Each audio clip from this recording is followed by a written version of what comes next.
Hey Python fans, welcome back to our Python Mastery series. In today's episode, we are diving into the exciting world of control flow and loops in Python. That is the backbone of any powerful Python script. So, buckle up and let's get started. Imagine your Python script making a decision just like you do with if-else statement. Your code become as smart as you are. It is all about the choices, and Python gives you tool to make your choices dynamically.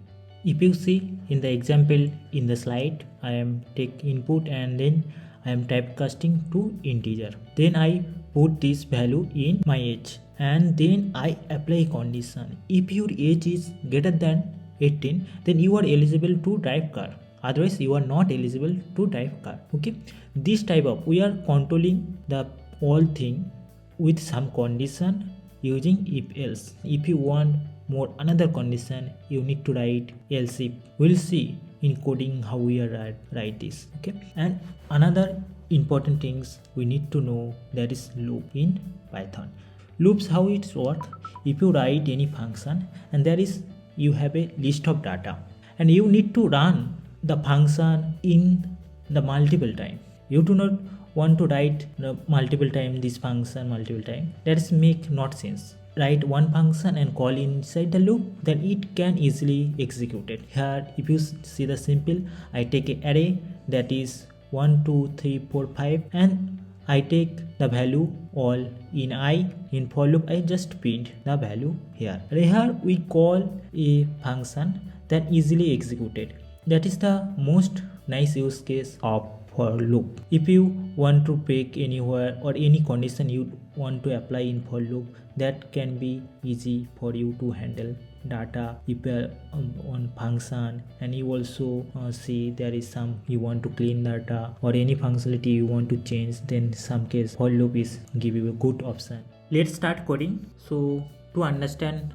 how control flow and loops work. Okay, so I already discussed this code in before. Let me discuss again. So here I take the input, enter your age. We already know input as a return as a string, so we need to convert this string to a number. So we are use int to typecasting for typecasting. So if you want to see or more details how it is work and you need to debug code, then Python is there is option is you need to use breakpoint. So let's see how breakpoint is work. So here if you see, I need to go to the main directory, that is our path is already in the folder Chatbot in Python. So we need to go basic Python. After this we need to run Python 3 and the file name, that is control flow. Okay, let me enter.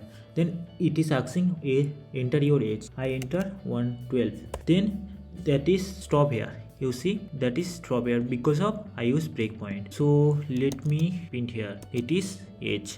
And if you check the what is the variable type, you can also check that is will be a integer because we are typecasting to string to number. That is class is integer. Okay. Now we apply condition. If age is greater than 18, then sorry I make mistake, that is will be less than 8. Okay, or I want to add one more condition, that is less than you are very small, no need to drive car.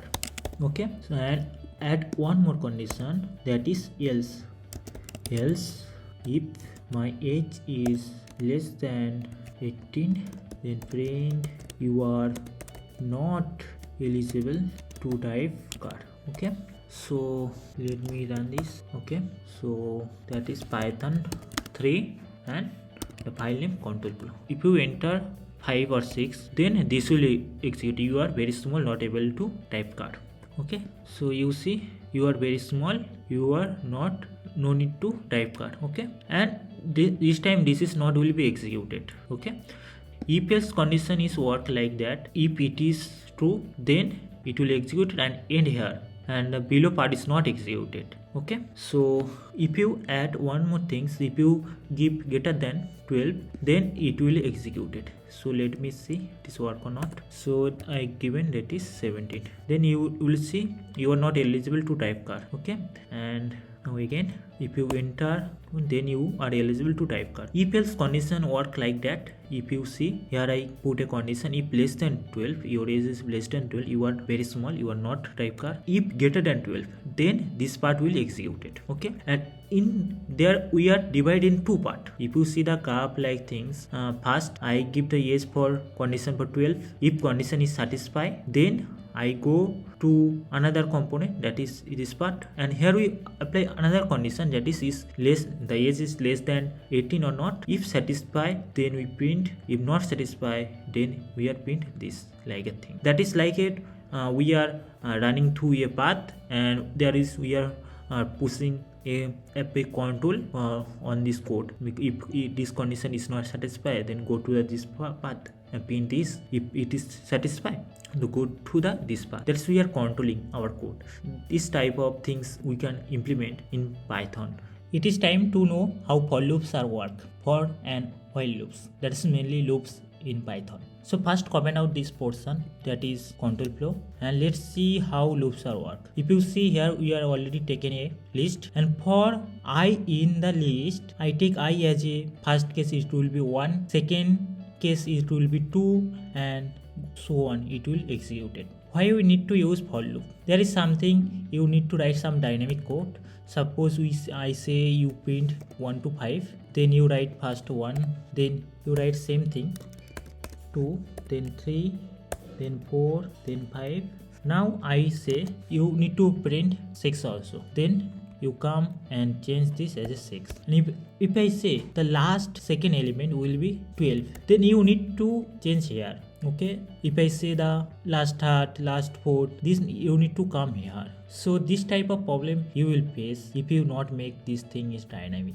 Okay, if I said if you change the in the loop, then directly you can do this easily, because in future if you replace this print to another complicated 2-3 line code, this time you need to change everywhere, so this time it will be more complicated. So for this case, for loop give us a very good option for us. Okay, so in our code, if we need, we will see how for loop is make more easier in our Python code. Okay, we'll see. So now we need to see how while loops work. While loops, first we define, that is example while loop. First we define, that is count equal to 1, and we put a condition that remaining the below part under while it will be executed until this condition is disqualified. Okay, so you see I print the count first when it is 1, so this condition is satisfied, so count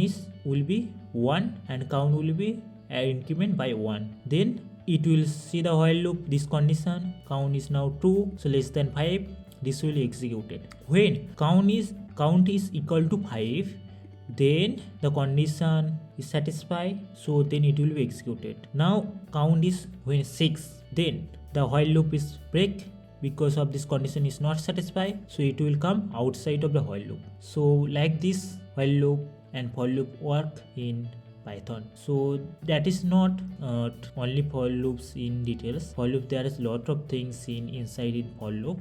But if you have your interest, you can see in Google and how lot of for loops and the use case is different for different type of cases. So that is for today. We will see you soon.